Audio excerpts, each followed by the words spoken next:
జూబ్లీస్ ఎన్నికలు కూడా MIM party స్వతహా గెలవలేక ఎంఐఎం పార్టీ క్యాండిడేట్ తీసుకొచ్చి కాంగ్రెస్ క్యాండిడేట్ గా ప్రకటించి ఇవాళ గెలిపించే ప్రయత్నం గెలిపించడం జరిగింది. 100% మైనార్టీలు వన్ సైడ్ అయిపోయారు. దాని 100% వాస్తవం అది. కానీ కాంగ్రెస్ వాళ్ళు సంతోషపడుతున్నారు మొత్తం గెలిచామని చెప్పి. మీరు మైనార్టీల ఓట్లతో మాత్రమే గెలిచారు. ఇక నెక్స్ట్ తెలంగాణ రాష్ట్రంలో హిందూ సమాజం జాగృతం కావాలి, జాగృతం చేయాలని చెప్పి ఆలోచనతోని భారతీయ జనతా పార్టీ కార్యకర్తలు ఇంకా కసిగా తిరుగుతాం. ఈ తెలంగాణ రాష్ట్ర అభివృద్ధి విషయంలో తెలంగాణ సమాజానికి అప్పీల్ చేస్తున్నాం. మేము బీహార్లో అభివృద్ధి కోసం ప్రజలు ఆలోచించి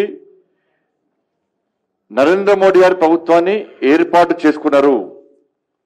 ఈ తెలంగాణ రాష్ట్రంలో అభివృద్ధి పూర్తిగా కుట్టుబడిపోయింది. రాష్ట్ర ముఖ్యమంత్రి ఒక్క పైసా లేదంటున్నాడు. స్థానిక సంస్థలకు ఒక్క పైసా కూడా ఇంతవరకు ఇవ్వలేదు. మున్సిపాలిటీలకు ఒక్క పైసా కూడా ఇవ్వలేదు. ఇప్పుడు జూబ్లీస్ లో గెలిచామని చెప్పి ఒక్క పైసా ఇయ్యరు. రాష్ట్ర ముఖ్యమంత్రి గారు ఒక్క పైసా ఇయ్యాడు. 2,500 రూపాయలు పెన్షన్లు ఇయ్యాడు. 4,000 రూపాయల వృద్ధులకు పెన్షన్లు ఇయ్యాడు. రైతు భరోసా ఇయ్యాడు. ఉద్యోగాలు ఇయ్యాడు. విద్యార్థి భరోసా కార్డు ఇయ్యాడు.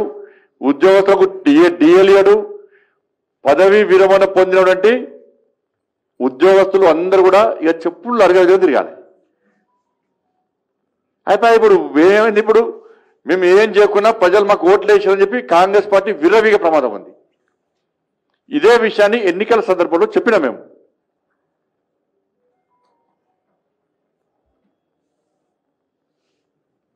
ఇక ఇదే విషయాలతో ఇక లోకల్ పార్టీ ఎలక్షన్ పోతారు. లోకల్ పార్టీలో 100% మేము గెలుస్తాం.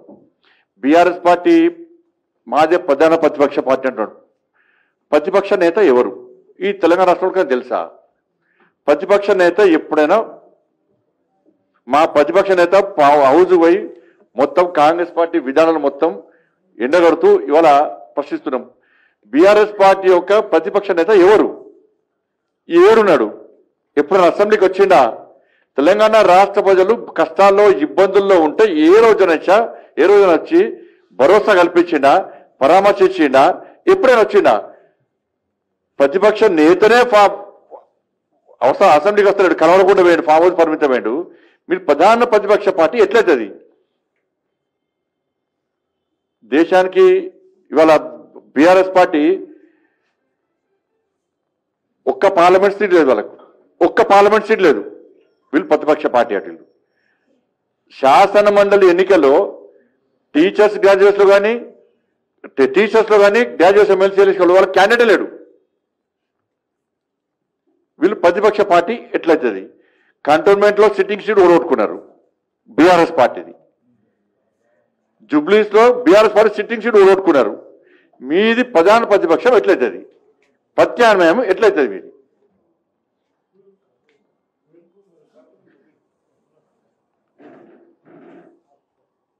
కాబట్టి సరే మేము ఓడిపోయినాము అంటే గతంలో కూడా బీఆర్ఎస్ పార్టీకి కాంగ్రెస్ పార్టీకి దుబ్బాకలో డిపాజిట్ రాలే, మునుగోడులో డిపాజిట్ రాలే, హుజాబాద్లో డిపాజిట్ రాలే. కానీ కాంగ్రెస్ పార్టీ అధికారంలోకి వచ్చింది. సరే జూబ్లీస్లో డిపాజిట్ రాలే కావచ్చు, కానీ నెక్స్ట్ అధికారంలోకి వచ్చేది భారతీయ జనతా పార్టీ పక్క సంకేతాలు వస్తున్నాయి. మరి ఇష్టమైన పైసలు మంచారు. కాంగ్రెస్ వాళ్ళు ఒక్కొక్క ఓటుకు 7,000 రూపాయలు ఇచ్చారు. బీఆర్ఎస్ వాళ్ళు ఒక్కొక్క ఓటుకు 5,000 రూపాయలు ఇచ్చారు. వీళ్ళిద్దరు ఒకటి ఇప్పుడు ఇక ఎలక్షన్ దాకా తీసుకుంటారు. రేపు నుంచి మళ్ళీ ఇద్దరు కలిసి ఉంటారు. ఇక మళ్ళీ ఇద్దరు కలిసి ఉంటారు ఇద్దరు.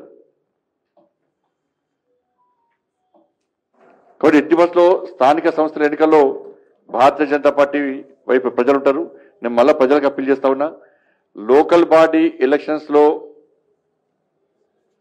మీకు 2,500 ప్రజలకు 2,500 రూపాయలు మహిళలకు రావాలంటే, తులం బంగారు రావాలంటే, స్కూటీ రావాలంటే, 4,000 రూపాయలు పెన్షన్ రావాలంటే, రైతు భరోసా రావాలంటే, ఉద్యోగులకు డిఎల్ రావాలంటే, రిటైర్ అయినటువంటి వ్యక్తులకు ఉద్యోగస్తులకు మీ బెనిఫిట్స్ రావాలంటే, లోకల్ బాడీలో ఒక్క రూపాయి కూడా కాంగ్రెస్ పార్టీ ప్రభుత్వం కేటాయించలే. స్థానిక గ్రామాలన్నీ కూడా అభివృద్ధి చెందాలంటే కేంద్ర ప్రభుత్వ నిధులు మాత్రమే శరణ్యం. కాబట్టి కేంద్రం ఇచ్చినటువంటి నిధులను మీకు సద్వినియోగం చేసుకోవాలనుకుంటే, నిజాయితీగా అభివృద్ధి జరగాలంటే భారతీయ జనతా పార్టీకి పట్టం కట్టండి స్థానిక సంస్థల ఎన్నికల్లో.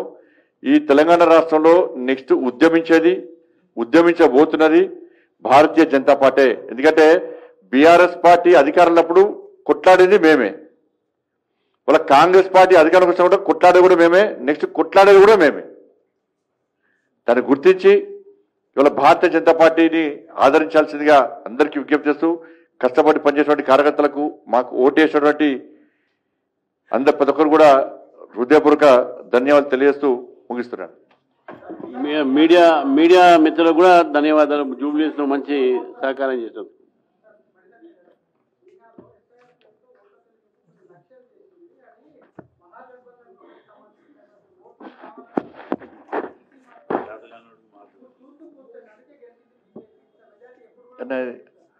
ఇప్పుడు ఇంతకుముందు మహారాష్ట్రలో జరిగింది, హర్యానాలో జరిగింది.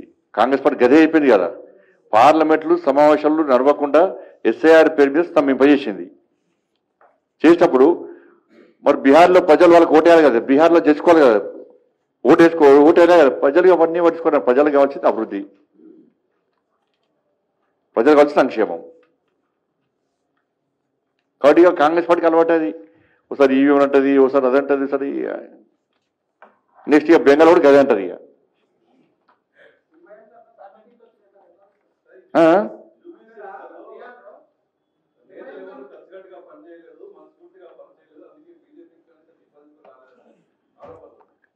నా డిపాజిట్ల గురించి మాట్లాడుకోవడం ముఖ్యం కాదు. కార్యకర్తలు అందరూ, నాయకులందరూ కష్టపడి పనిచేసినాం. అందరు కష్టపడి పనిచేసినాం. చిన్న చిన్న పొరపాట్లు ఉంటే రామచంద్ర గారి అధ్యక్షతన తర్వాత సమీక్ష పక్కా జరుపుకొని ఇంతకు జరిగిన తప్పిదాలేది నెక్స్ట్ జరగకుండా ఏం చేయాలో సమీక్షించుకుంటాం. అది ప్రతి విమర్శలకు మాత్రం అవకాశమే.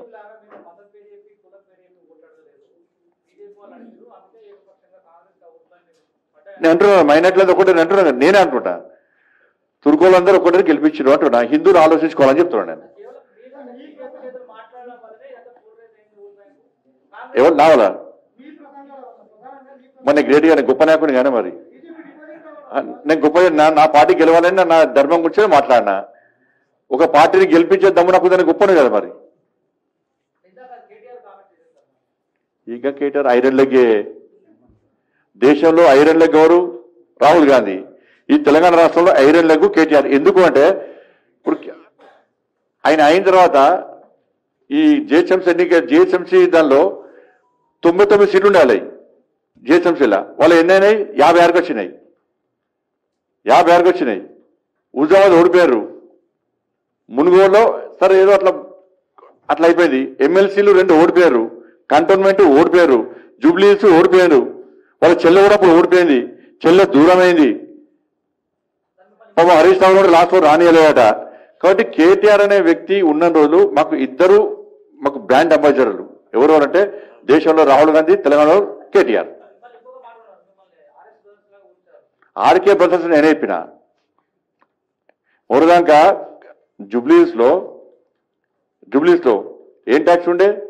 Okay tax, Owaisi KTR tax ఉండే. ఇప్పుడు ఒరే ట్యాక్స్, ఓవైసీ రేవంత్ రెడ్డి ట్యాక్స్. తెలంగాణ రాష్ట్రంలో జరిగేది ఆర్కే బ్రదర్స్ రాజ్యం నడుస్తున్నది. ఇప్పుడు మళ్ళీ చెప్తున్నాను, ఆర్కే బ్రదర్స్ వాళ్ళు ఎన్నికల ముందు మాత్రమే కొట్టాడుకుంటారు, ఎన్నికల తర్వాత కలిసి ఉంటారు. నేను మళ్ళీ చెప్తున్నా, ఇవాళ బీఆర్ఎస్ పార్టీకి ఈ ముఖ్యమంత్రి కొడుకు ఏమైనా సిగ్గుంటే, ఏమైనా శరం ఉంటే, నీకు అక్కలు ఉంటే ఫస్ట్ నువ్వేం చేయాలంటే మాగంటి గోపీనాథ్ వాళ్ళ భార్య, మొదటి భార్య, వాళ్ళ కొడుకు తారక్, ఫస్ట్ వాళ్ళ క్షమాపణ. ఇప్పుడు కొడుకు కాదని చెప్పి కొడుకును భార్యను వాళ్ళ ఫ్యామిలీ లిస్టులకి తొలగించి సిగ్గు లేకుండా ఫ్యామిలీ మెంబర్ సర్టిఫికేట్ తీసుకొని ఆ ఫ్యామిలీ దొంగ ఫ్యామిలీ సర్టిఫికేట్ తీసుకొని దాన్ని అధికారం క్యాన్సిల్ చేస్తే సింపతితో గెలవాలని చెప్పి కుట్రలు చేసినట్టు మూర్ఖుని నువ్వు ఆ భారతీయ జనతా పార్టీ వచ్చేది. నీకు సర్టిఫికేట్ ఎవరు ఇచ్చారు? రేవంత్ రెడ్డి గారు ఇచ్చారు సర్టిఫికేట్. నీకు వాళ్ళ ప్రభుత్వం ఇచ్చింది, వాళ్ళ అధికారులు ఇచ్చారు. మేము బయట పడ్డాక క్యాన్సిల్ చేస్తున్నారు. మళ్ళా 2 ఓట్లు ఉంటాయి, వాళ్ళకు 2 ఓట్లు ఉంటాయి. ఇవాళ రేవంత్ రెడ్డి అంటున్నా, నువ్వు కేటీఆర్ అనే వ్యక్తి ఒక్కటి కాకుంటే మాగంటి గోపీనాథ్ యొక్క ఆస్తుల మీద పక్క విచారణ జరుపు. అవన్నీ కూడా లీగల్ గా వాళ్ళ భార్య, వాళ్ళ కొడుకు వచ్చే విధంగా వాళ్ళ అమ్మను కాపాడే విధంగా రేవంత్ రెడ్డి గారు చేయాల్సిన అవసరం ఉంది. గతంలో ఏమైనా ఆస్తి మార్పిడి జరిగితే, ఎవరైనా అక్రమంగా ఆస్తి మార్పిడి జరుపుకుంటే వాళ్ళ మీద క్రిమినల్ చర్యలు తీసుకోవాలి. తెర వెనుక ఎవరున్నాడో వాడిని ఊడి మీద కూడా చర్యలు తీసుకోవాలి. ఇది రేవంత్ రెడ్డి గారును ఈ కేటీఆర్ అనే వ్యక్తి ఒక్కటి కాదనుకుంటే పబ్జీ గేమ్ నిషేధించినాం, కానీ ఇంట్లో ఆడుకుంటాడట రాహుల్ గాంధీ.